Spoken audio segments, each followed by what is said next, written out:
welcome to the far side of the world. To Melbourne and the start of an incredible journey.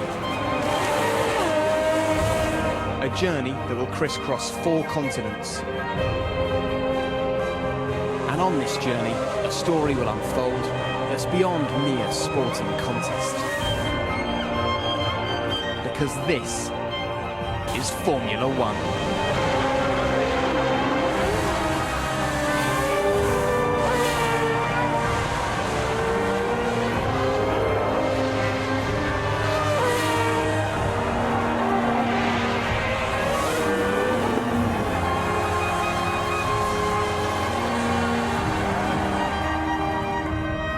The teams, the cars, and the drivers are ready.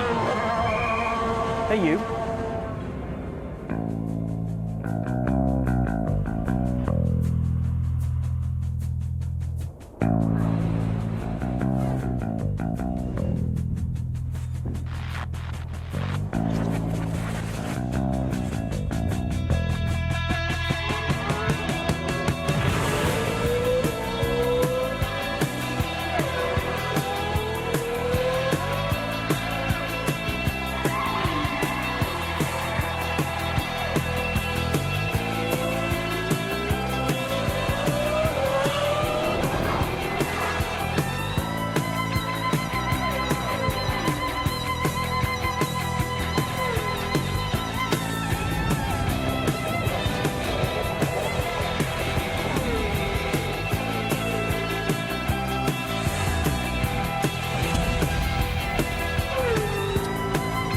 Well, it wouldn't be the same without it, would it? And I certainly hope it was worth the early alarm call. Welcome to qualifying for the 2009 Australian Grand Prix. Formula One back on the BBC for the first time in 12 years, and the timing couldn't be better. Since Lewis Hamilton was crowned world champion at the end of 2008, the sport has been all over the front and back papers. But as we arrive here in Australia, the question is, can Lewis become the first British driver in the history of F1 to defend his title? Well, it won't be easy. The new look cars took to the track for the first time yesterday, and the competition promises to be as fierce as ever.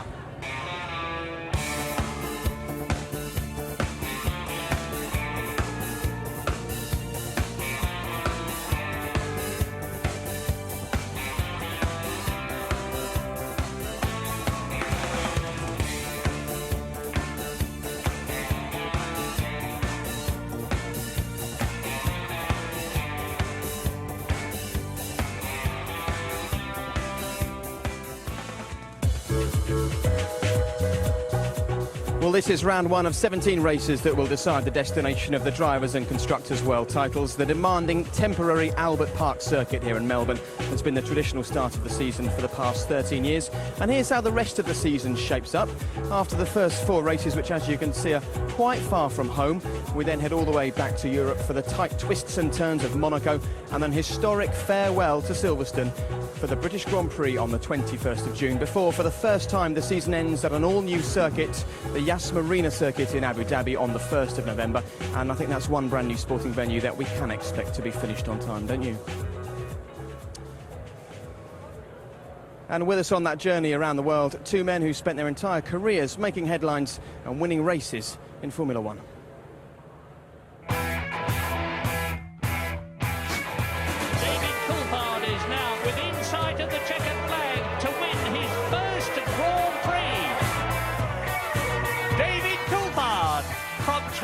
Scotland wins the British Grand Prix for McLaren.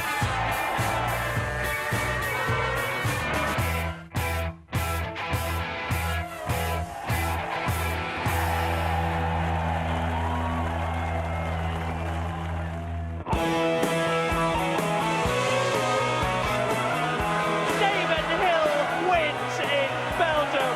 Fantastic.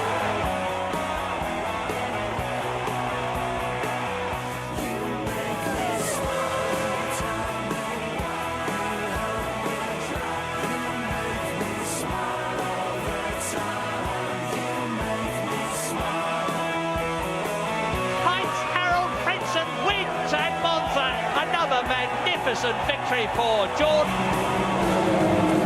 Well, David, Eddie, fantastic to have you both with us for this season. And David, I'm sure it feels a bit weird for you, despite the fact that you probably enjoyed the driver's ball last night a bit more than you normally would. It must be strange not getting behind the wheel of a car for the first time in 15 years. Well, you'd think so, but I can't complain. I had 15 seasons, had a great run, enjoyed every moment of it. And to be honest, I'm delighted to be able to contribute to the BBC's commentary. And are you sure you know what's been going on, though, for the last few years? Because you've only seen it from inside your own cockpit, haven't you? Well, I must be honest, I have bought the review DVDs to sort of bring me back up to speed what the other drivers were doing, because, of course, I was concentrating on myself and my own team. Of course you were. And when you were watching the DVDs, concentrating on yourself again? I didn't feature very much in the last few years, but going back a few before that, then, yeah, I was reminded that I used to win Grand Prix. Absolutely. Well, Eddie, you've certainly featured a lot in the last few years in the world of Formula One, and wandering around the paddock with you here, lots of slaps on the back, lots of hugs from people. It's almost like they've missed you. I can't believe that. But yeah, it is nice to be back. I've had a sabbatical for 4 years. I've enjoyed doing other things, but it's time for me to return to Formula One, and I'm looking forward to the experience, particularly with David and DC, as we better know him better as, and it's going to be a fun season. Absolutely. Well, lots of time to chat between now and November, and it's not just, of course, the channel that's changed for this brand new season. The cars are looking almost completely different from the ones that finished the 2008 season, but worry not, here's our essential guide to what's changed in 2009.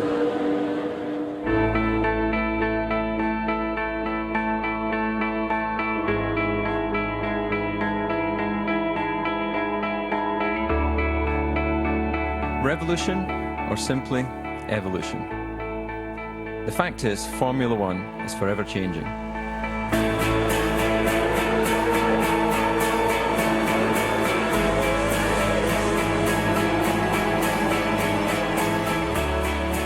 The race for the checkered flag has seen engines move from front to rear, wings on the back of cars, turbochargers, computer driver aids. We've seen it all. Evolution. But in sport, technology has to be managed. Rule changes were needed to slow down cars when they became too fast. Rule changes to put the drivers back in charge.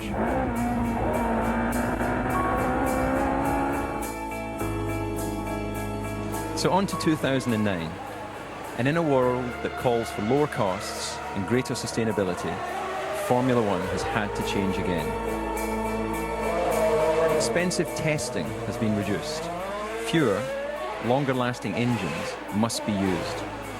Lower costs that could make smaller teams more competitive.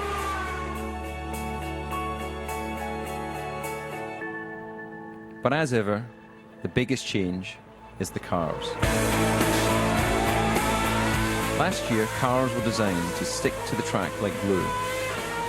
But for 2009, the barge boards, the vanes have all gone. The front wing is wider and lower, and the rear wing higher. For the racer, the result is a thing of beauty. A car that's less aerodynamic, creating less downforce. It should be easier to overtake, but harder to control.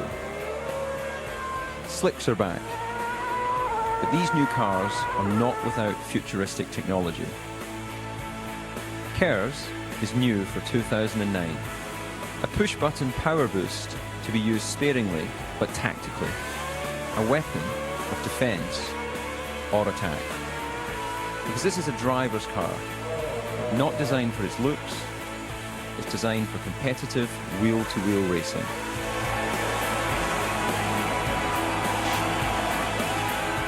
This car could make the 2009 season the most open and exciting in years.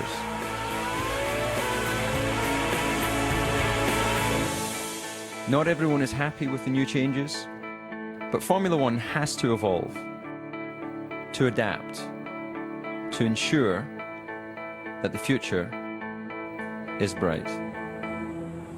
Well, we can see from the nose of Adrian Sutil's Force India here that certainly the new regulations have served to alter the look of the cars, and they've also ramped up the excitement. Do either of you remember a season with as much expectation as this one? Well, I think that it's the biggest regulation change since '98, so that seems to have really thrown it wide open. Pass doesn't play any factor going into the 2009 season. Well, I also think it's the Hamilton effect. Certainly we're seeing it from British perspective, and there's no doubt that Hamilton brought a new level of interest, got a lot of people who normally wouldn't watch Grand Prix racing. He's been sensational, not just in Britain but worldwide. He's brought a lot of glamour and certainly lots of lovely young girls out to watch this racing. Well, I suppose the question on everybody's lips, and it's a question we haven't had answered yet, will this improve overtaking? What's your take on that, TC? Well, certainly everything that's been done should improve overtaking. We've got adjustable front flaps to help reduce the loss of front downforce when a car's following closely. We also have KERS on some cars, which is this energy recovery system, which gives 80 horsepower boost for 6.6 seconds around a lap. So I fail to see why we won't see better racing this year. Eddie, the KERS is an awfully expensive piece of kit for a car, but we know that only 7 cars will be running with KERS here this weekend. What sort of message does that send out to people? Well, I'm confused about this KERS system. There's a lot of people, particularly very eminent motor manufacturers, say this is antiquated technology. I'm not certain myself that it should be in Formula One. I think Formula One should be as natural as possible. KERS and finding that little extra boost.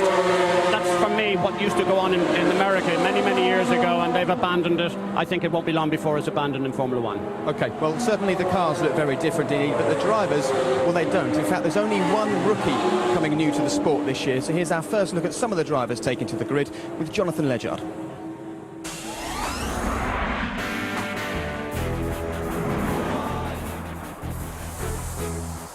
Third place in Australia and second in Singapore were exceptions to the rule for Nico Rosberg in a frustrating 2008. The big hope for Williams is that some smart work with the new regulations will lift them back into contention near the front of the grid. With an average grid position of 15th, Kazuki Nakajima was always chasing the race in his first full season. A stronger car would obviously make a difference, but the learning curve still appears steep. 2008 was a write-off for Jenson Button, and with Honda's withdrawal, 2009 looked set to go the same way. Instead, Ross Brawn's management buyout has breathed new life into the team. Formula One's most experienced driver, Rubens Barrichello, only got the nod late on for a 17th Grand Prix season with the new Brawn GP team. He was a proven race winner with Ferrari, and he's designs on more champagne moments. Nobody suffered more retirements last season than Adrian Sutil. None more heartbreaking than in Monaco, when knocked out of 4th place in the wet. But it remains hard to see if he'll ever enjoy a moment in the sun, even under the new rules. Formula One has turned full circle for Giancarlo Fisichella. He failed to score a point last year for the first time since his debut in 1996. Now with Mercedes engine power this season, he's hoping there's a Force Indian summer in prospect.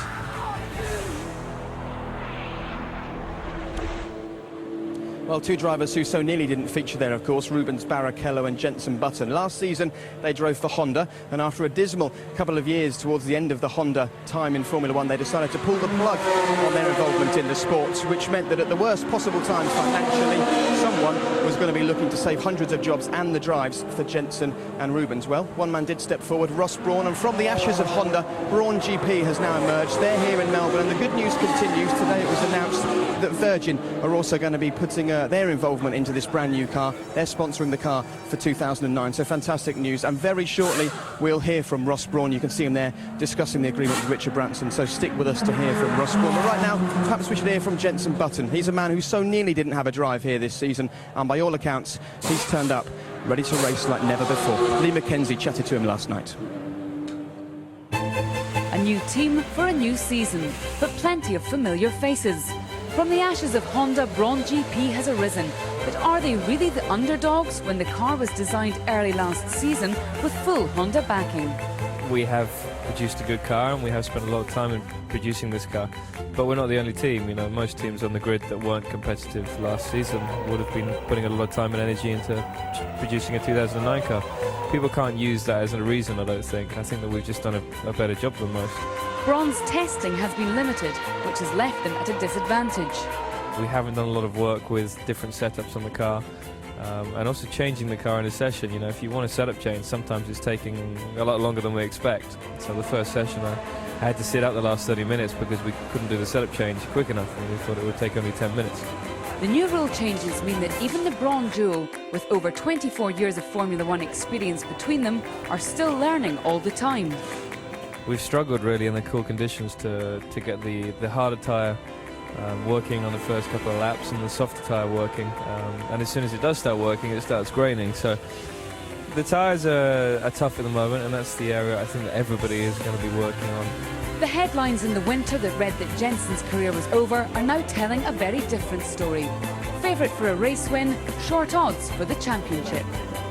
If you look at winter testing, you'd say that we were the quickest, but we don't know what fuel loads people are running, and we don't know what revs people are running or what mixture for the engine. There's so many different things.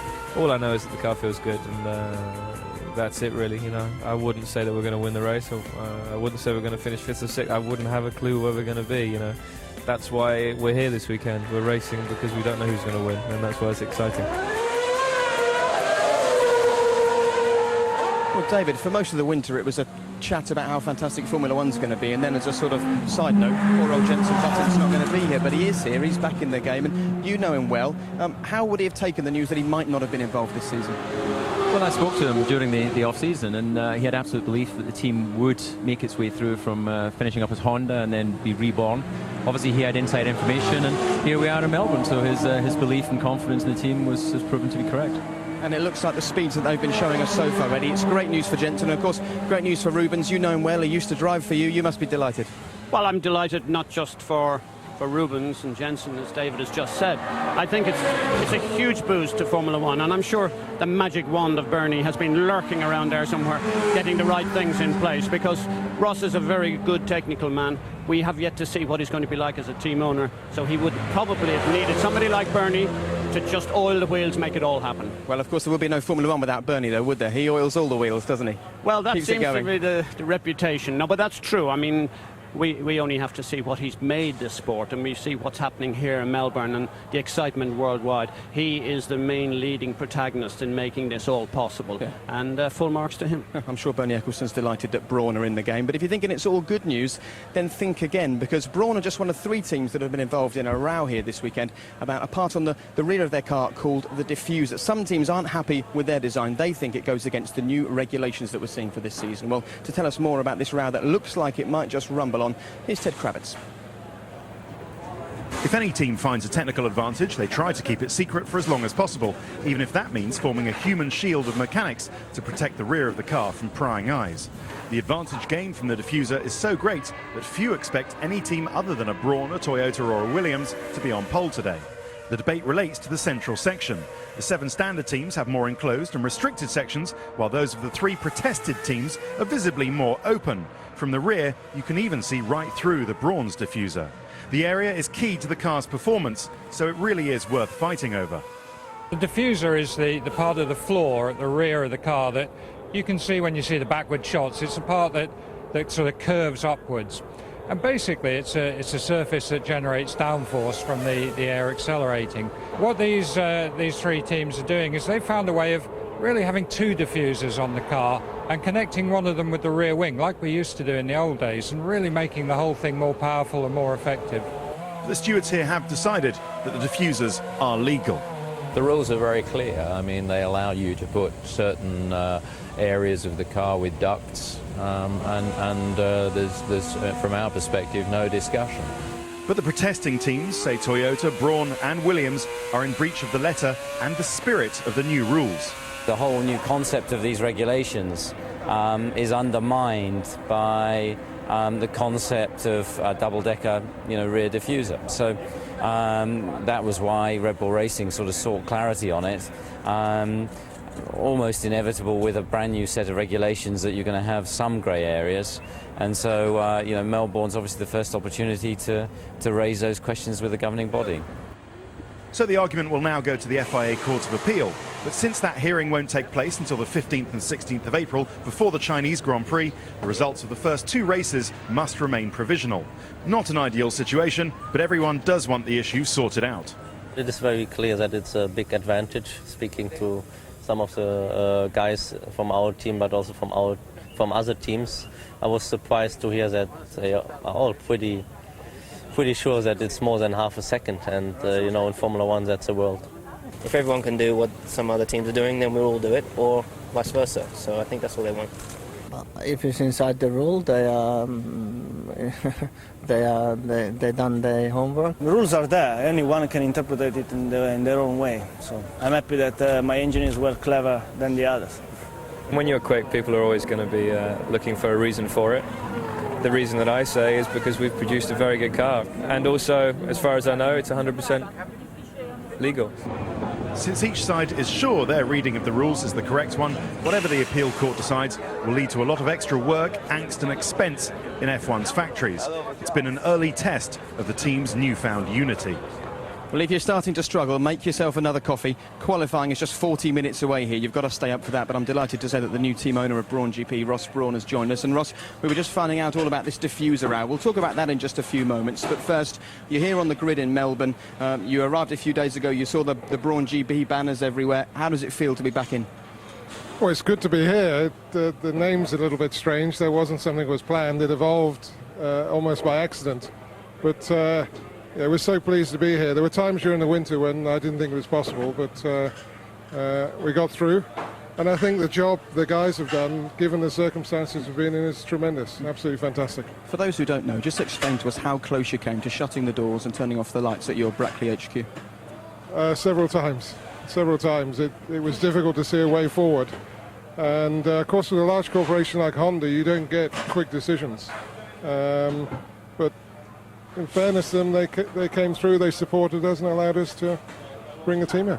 Well, we've got a team owner, a former team owner with us here, and you know exactly what Ross has got himself involved in here, don't you? Well, Eddie? I do, Jake, but first I must say, honestly, I think the whole paddock is saying we are absolutely thrilled, delighted that you've made this. We know what pressure and all the press and the speculation. To have you here, not just on the grid, but at the very front end of the grid, is a huge fairy tale. Perhaps you could tell us more about not just this, but the sponsorship, to have then Richard Branson arrive here with his daughter, the fanfare, Virgin on the car. Maybe you'd tell us also how long the sponsorship is for. Well, we started this car 15 months ago. When I arrived at Honda, it became clear we didn't have a good car, and there was little point in persevering through 2008, so we virtually dropped the program and focused on this car. And with new regulations, it's a great opportunity. And so the whole research group are working on this car. And I think that's what you see here, the effort we put into that. With regard to Virgin, it's great. It's the beginning of a long relationship, I hope. It's not a deep involvement yet, but we're discussing things for the future. And very pleased, obviously, to have such a great brand involved with the team. Just moving back on to Jensen, obviously much speculation as to whether he'd be on the grid or not. Obviously delighted he is. Just how difficult was it to get him to renegotiate his contract? Many rumours about what sort of salaries he's on at Honda. How accommodating has he been to make this Grand Prix with Brawn GP? I think all top drivers, you'll know this, David, and it was always the case with Michael, the money was secondary. It was being in the right team, the right car, the racing that was so important to them. And credit to Jensen, he understood the situation and it wasn't difficult at all. So... and I think I often said Michael would be driving for 50 grand a year. And the decision to go with Rubens rather than the speculation of a young driver and such a name as Senna? Well, I think it was really a situation with the team. We had 7 days of testing before the first race. And I think Bruno's a great hope for the future. We're very impressed with him in testing. But, you know, it was a big risk for us to take. And Rubens has come through in fantastic form. Done nothing for 4 months, turned up at Barcelona and put in 100 laps. He kept fit, he kept his weight down and full of enthusiasm, and I think it was the right call. Ross, just a final question. Welcome to my side of the fence, more or less. You've always said in the past that it was unlikely, or you never were comfortable about being team principal. You always wanted to be technical director. You've now gone one step above that into team ownership. I'm just thinking about corporate responsibility and budgets and all these things. How are you going to become, you know, the poacher and the gamekeeper? We know all those stories. How are you going to approach that? Well, we've got I didn't do this alone. Nick Fry's our CEO. He's a key element. We've got 2 or 3 other senior members of management who've been vital to this process. And I think everyone will keep everything in balance. My tendency is obviously towards the engineering side, but our financial director and Nick will have to keep me in check. No doubt they will. I'm sure already you'll enjoy watching from afar how it all goes. And of course, you sort of had your first challenge as team owner in the last few days with this row over the diffuser. Just explain to us what the situation is at the moment and how confident you are that this car's legal and any points you win in this car this weekend will stay with you till the end of the season. Well, with any new regulations, obviously you look at the regulations and see how it shapes your car. And I think the fact we had 15 months to look at the regulations, we saw lots of potential. And that's the car we have. Other teams have looked at it and they've disagreed with the interpretation we've taken. They protested the car. The protest was rejected, and that's where we are now. We're running perfectly legally, and they've chosen to appeal that steward's decision, but the stewards have told us our car is legal, so until we're told otherwise, we're carrying on. And we can't have you here without asking you for your hopes about this weekend. Podium, first place, what do you think?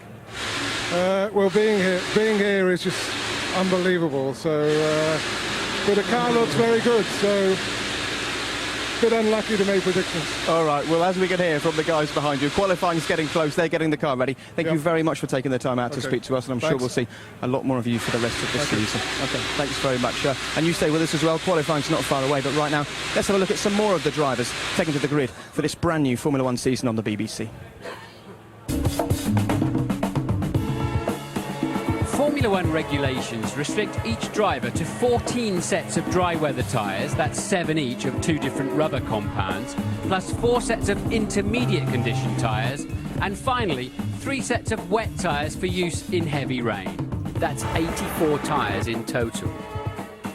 They're fitted to small 13-inch diameter wheel rims, so they are very high profile, unlike today's road tyres. The grooves in any tyre are there only to clear water, so the full rubber surface of the slick dry tyre is very grippy.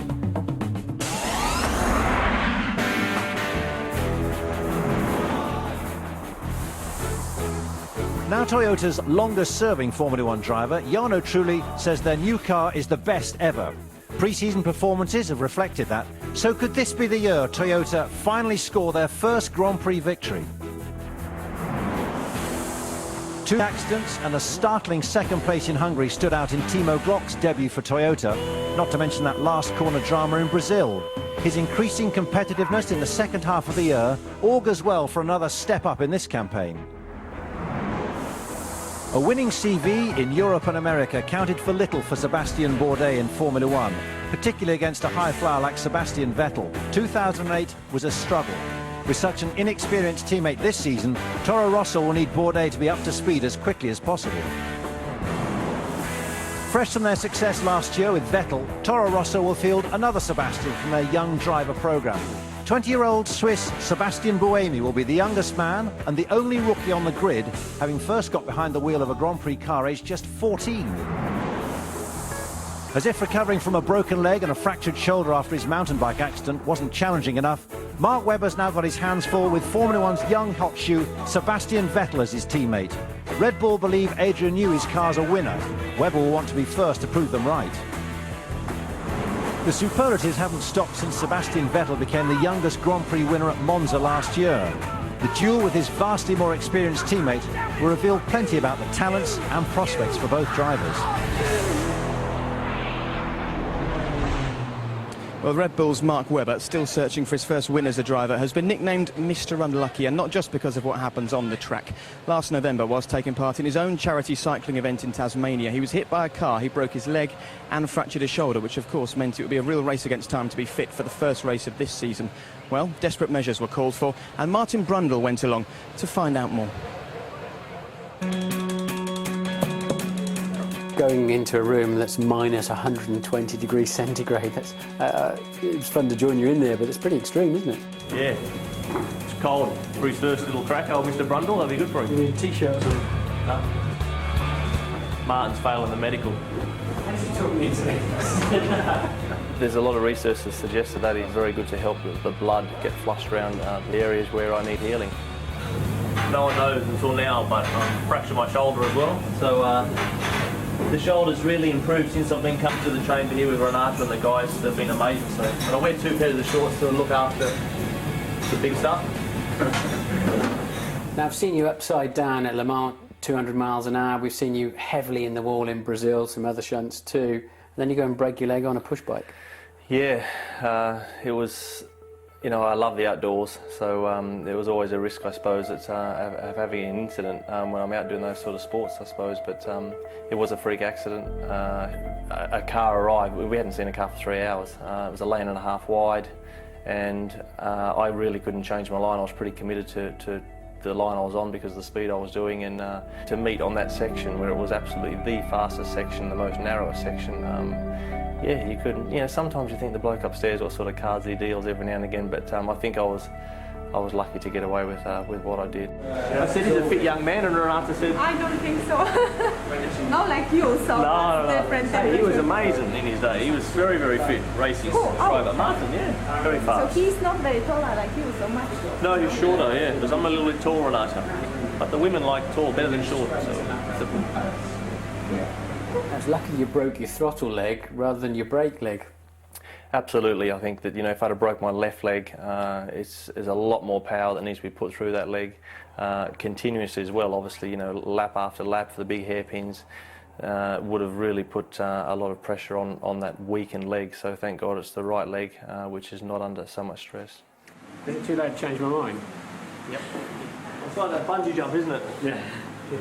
Have you been able to do any of your normal pre-season training, or has it all been focused on getting back together with your leg and your shoulder problems? Yeah, but I've had to take that. That's the way it is, and I can still measure my gains and my results, albeit inside with my heart rate monitor, all that sort of stuff. So I'm still getting an idea of what I'm doing. But no, I haven't been able to do the normal thing that Mark Webber does normally do. But I think come Melbourne, you know, here we are. We'll be fine. Right, in you go. If he falls over, he sticks to the floor. Just keep your tongue in your mouth, mate. We can't get him up, you know. Physically, then you're coming back together. What about mentally? It's been a road. There's no question about it. There's been some stages where it's been just frustrating. Early on, when you had that lack of independence, where people had to do a lot of things for you, where you just small things, you know, just take for granted.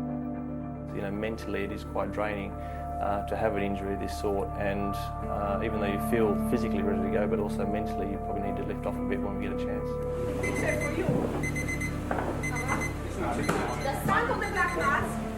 Yeah, I mean, it's challenging. It starts to sort of bite on the end of your fingers. You've got 2 pairs of gloves on and that, so I can see how it gets your circulation going.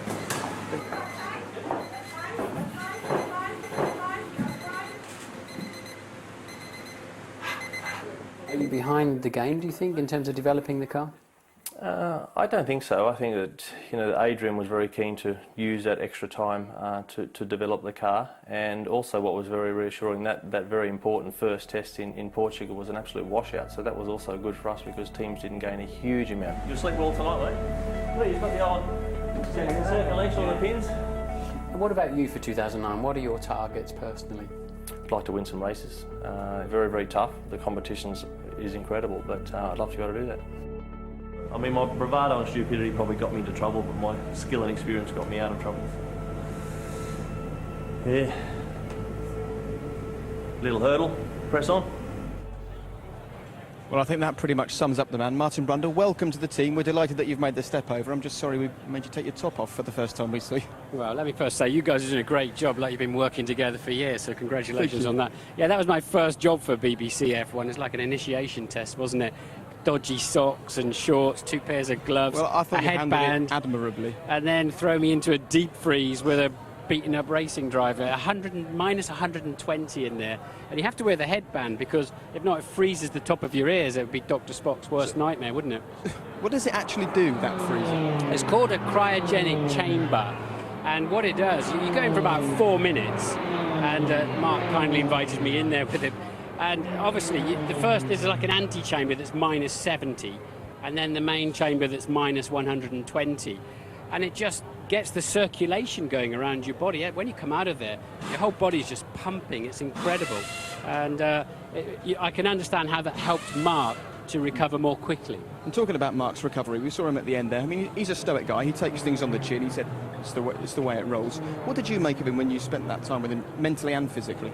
Well, that was just a few weeks ago, actually, and I was shocked at his condition. He looked pasty, and like all of the other drivers, he's trying to lose weight to compensate for the potential curse systems that they'll put in the Red Bull. And I thought, this doesn't look like a man who'll be ready for the start of the Grand Prix season. And even walking up and down the paddock, he's limping quite badly. But he seems pretty handy when he gets in the car. Yeah, he's impressed so far this weekend. DC, I saw you talking to Mark just a few minutes before we came on air. What sort of shape is he in now? He's got no problem in the car at all, and in actual fact he hasn't had any problem since he first drove the car way back in February in Jerez in Spain. Good news is it's his right leg, not his left leg. You know, the braking forces these drivers have to generate through their left foot is over 100 bar of pressure. So you might not be here if it was his left leg, eh? If it was his left leg, then I would, as the official reserve driver, I would probably be in the car right now. But he's in good shape, and I think the biggest issue really is psychologically. How Mark Webber deals with the fact that he hasn't had the normal physical training preparation for the start of the season. And very quickly, Eddie, you've known him for a long time. How much will it hurt, Mark, that he's yet to win a Grand Prix? Oh yes, that hurts, absolutely, no matter what it is. And he has a real difficult job this year, this Sebastian Vettel. He's extremely quick. We saw what he did in Monza last year, probably the biggest surprise and biggest sensation of last year in many respects. And so Mark is up against it this year because some people are expecting with his experience he should beat him.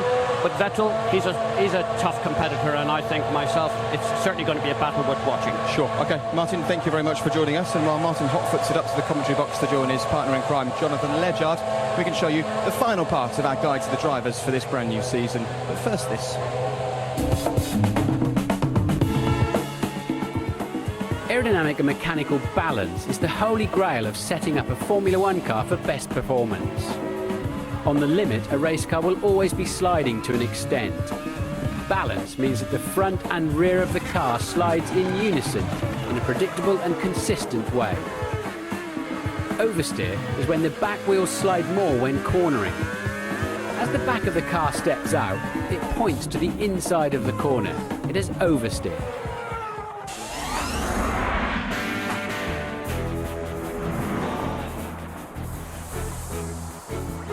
Even Ferrari say Kimi Raikkonen's on a different planet. And on his day, the 2007 world champion is certainly different class. Question is, was last year's underachievement merely a blip or a developing downturn? First past the checkered flag more than anyone else last season, Felipe Massa raised his game dramatically in 2008. Out of such dignity and defeat in Brazil, burns a driving determination to go one better this time round. There'll be no resting on his laurels for Lewis Hamilton in 2009. Great champions don't do that. But unless the new McLaren can get up to speed with the new regulations, Hamilton could find himself playing catch-up all season. If beating your teammates the first target of any driver, then Heikki Kovalainen's got it all to do against Lewis Hamilton. Confidence and consistency will be keys to his challenge, not to mention a leg up from Lady Luck. Robert Kubica threatened to take the title race by storm last year after winning for the first time in Canada. But his challenge faltered when it really needed to fast forward. This time, BMW insist they're ready to go the distance for a genuine championship push. My most difficult year was how Nick Heidfeld described his experience in 2008, even allowing for 2 podium finishes. Highly valued by BMW for his technical input, Heidfeld's now clocked up a record number of second places for a driver yet to win an 150 Grand Prix. If Fernando Alonso and Renault can start this season the way they finished the last one, he was top point scorer over the final 6 races, then talk of a 3rd world championship for the Spaniard will be absolutely justified. There's no more clever, talented racer on the grid with a team fully in tune with his way of working. Too many mistakes, too few finishes, and out-qualified at every race by his teammate, as if Nelson Piquet Jr. didn't have enough problems living up to his father's Formula One record as a 3-time champion. Renault have faith, but the pressure's on for much, much better.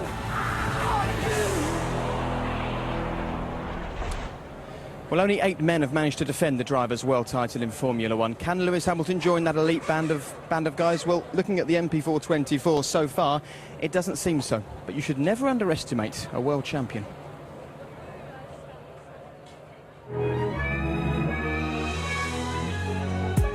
As a young boy, Daddy used to tell me stories. Do you think, my son, the world is yours? It's always been a dream for me, just getting into that Formula One car and going across the finish line in first and being on the podium and listening to the national anthem. Well, Lewis, here it is, your driver's world title trophy. Have you sort of come to terms with the fact that you've won this? This is yours? You're the world champion yet? I think I've had time to adjust for sure, but it probably won't really sink in. Obviously, when I picked up the trophy and arrived there, I felt like world champion, but I think when I get to the first Grand Prix and have #1 in my car, that's when I really feel I've really reached the top. It's a beautiful creation, but the thing is, very few people get to see this because it doesn't get given to you at the last race. You don't get to stand on the podium and enjoy it there. I know. You get it at an awards ceremony in Monaco. It's a stunning trophy, and the great thing is when you pick it up for the first time, you look at all the great names. Fangio, Phil Hill, Jackie Stewart, Nelson Piquet. Which name jumped out at you when you first lifted that trophy? I think I'd probably... For me, it was Ayrton Senna, yeah. To know that my name finally is on here, yeah. I never thought in a million years I'd have my name on here, so for me it feels fantastic.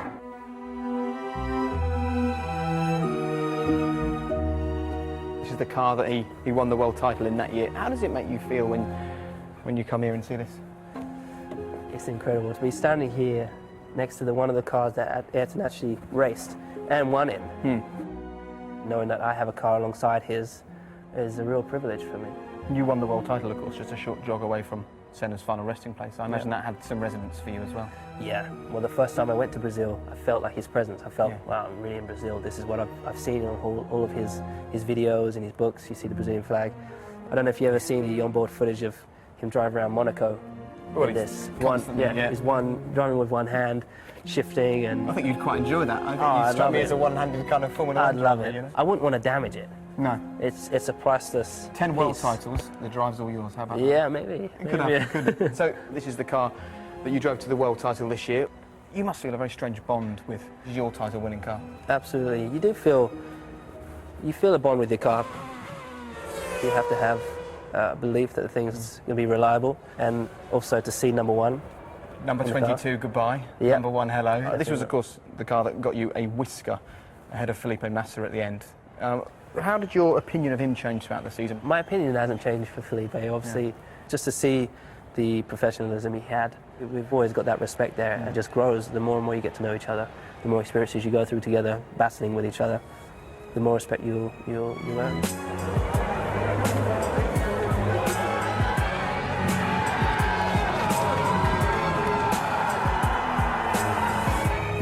Now, this car has very quickly become a bit of a relic in Formula 1. How do you feel about this year's car with the KERS package and the slick tyres? It looks very different. We don't have all these 3D bits. We don't have these things. No. It's just a smooth side pod and a much narrower rear wing, so it's going to be interesting. And there were times last season when it was tricky for you. You and Felipe both traded mistakes at some points in the season. You had your fair run-in with the stewards. I remember there was a time when you said, you freely admitted you're not the most popular guy in the paddock. Yeah. Do you find when things are hard for you at races and you're finding life kind of tough, that your fans are there for you then? Definitely, and that's the great thing. They always, if you're feeling a little bit down or you're feeling a bit doubtful of support you may or may not have, you'll walk into the track and you'll see someone waving the flag or calling your name and just wants to have a picture with you, who will say something positive to you, and from that you take a lot of energy from, and it just feeds you. So people talk a lot about pressure and dealing with pressure. Do you know what it is about your makeup that makes you able to deal with the incredible pressures that you have throughout the season?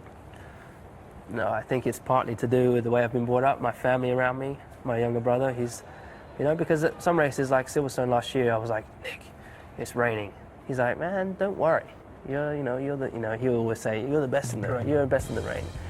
And what I do, I go out there, and with that support he gives me, it just gives me that extra boost. And when I go back out there, it's like it's meant to be, And like in that race, I went and I blitzed it.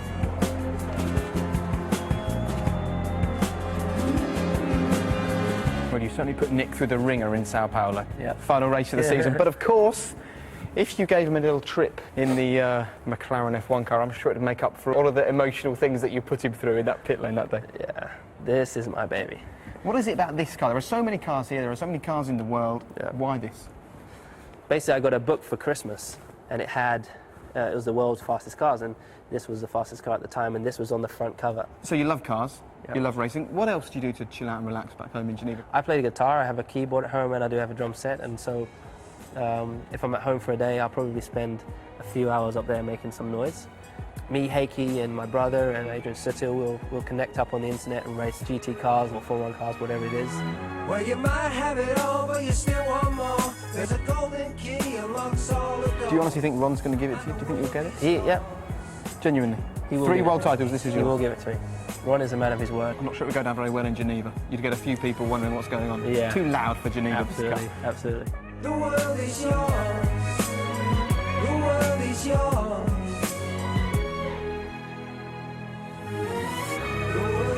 Well, that nice orange F1LM might not be Lewis's for a little while, because obviously McLaren have really struggled in winter testing, Eddie, and people will understandably be saying, how can a team with so much resources and a history of success be struggling so badly? I think the main problem here is that they had such a titanic battle for last year's championship.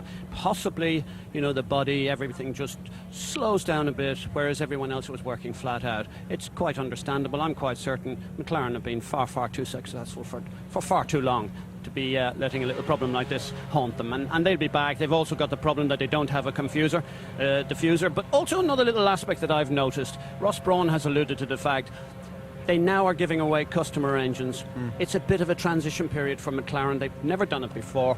I'm actually now interested to see how it happens. And actually, it's worth mentioning, how much is that going to hurt McLaren, that suddenly there are other cars on the grid with Mercedes engines in the back of them, and they're quicker? Yeah, but in actual fact, I don't think the engine supply is an issue at all, because it was just the same in the amount of engines they were supplying 3-4 years ago before we had the engine cap. So they had the capacity to deal with that.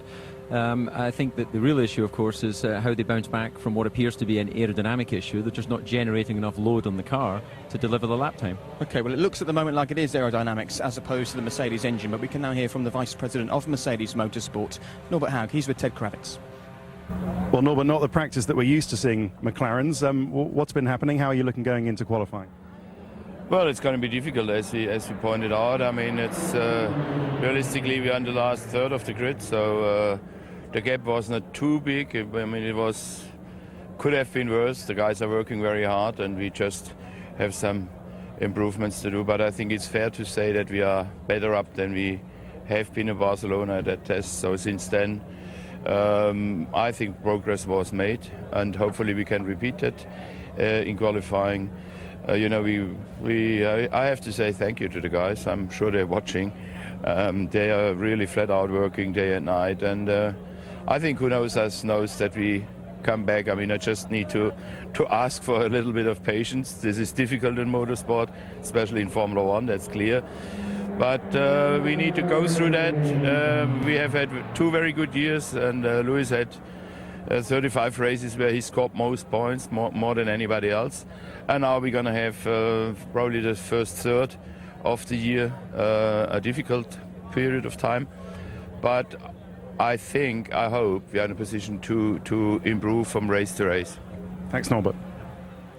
Well, Norbert talks about improving from race to race, Eddie, and I suppose if you're a McLaren fan, a Heikki fan, a Lewis fan, that's the one crumb of comfort for you, is that this is a team that's got the resources and got the knowledge to improve that car pretty quickly. Yes, but that was under normal old circumstances. You now have a restriction on the testing, and to be honest, people like Ferrari and McLaren traditionally have spent their way out of trouble. I don't think that's now possible, so it might be a longer run than Norbert is making out. So I wouldn't be as quite upbeat with the situation that he is. OK, we'll wait and see how this story unfolds. But whoever's on form and whoever grabs pole here in Melbourne, make sure you keep your eye on them. The last 3 winners here in Australia have gone on to lift the world title. And that probably tells you all you need to know about the unique demands of Albert Park.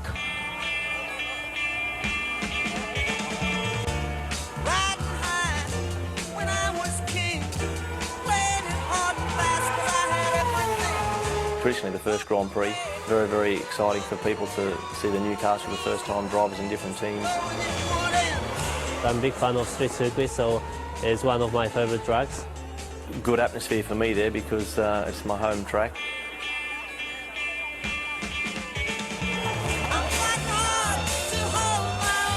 Tasty for shunts early on there because everyone sometimes could be a bit rusty.